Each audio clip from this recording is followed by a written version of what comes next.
আসসালামু আলাইকুম বন্ধুরা। আমি আজকে বের হয়েছিলাম গ্রামের রাস্তায় বাইকটা চালানোর জন্য।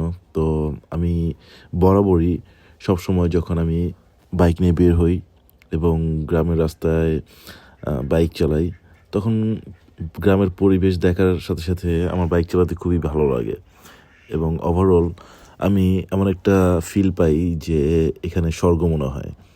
এবং গ্রামের রাস্তায় বাইক চালানোর যে একটা অনুভূতি, ডান বামে সব জায়গায় বড় বড় ধান ক্ষেত, মাঠ, এবং সেগুলো দেখতে খুবই সুন্দর এবং পুকুরগুলো দেখতে অনেক বেশি সুন্দর লাগে। এবং যখন আপনারা গ্রামে এই ধরনের ছোট ছোট ব্রিজ বা কালভার্ট যেটাকে বলে, সেটা যখন আপনারা পার হবেন বাইকে করে, তখন আরও বেশি জোশ লাগে। তো আমি এই জিনিসগুলো শেয়ার করি এবং আমি চাই যে আপনারাও দেখেন।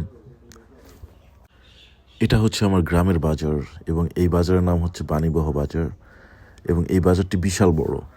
আমি শুনেছিলাম একবার কারো কাছ থেকে যে এই বাজারটি হচ্ছে বাণীবহ বাজারটি বাংলাদেশের সব বাজারের মধ্যে বৃহত্তম দিক দিয়ে 3 নম্বর বাজার। তো আমি জানি না এটা কতটুকু সত্য বা কতটুকু মিথ্যা, আমি এটা জানি না, কিন্তু আমি শুনেছিলাম আর কি। কিন্তু আপনারা যদি কখনো ভিজিট করে থাকেন এই জায়গায়, তাহলে বুঝতে পারবেন যে আসলেই এই বাজারটি অনেক বিশাল এবং অনেক বড়। বাজারের শেষ মাথায় গিয়ে একটা চায়ের দোকান, যেখানে আমি বসতে খুবই পছন্দ করি। তো সেই জায়গাটিতে আমি সবসময় যাই।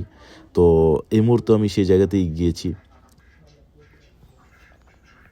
যারা গ্রামে থাকে তারা অবশ্যই এই মজাটা পায় যে গ্রামের চায়ের দোকানে বসে চা খেতে। এটার একটা আলাদা ফিলিংস আছে।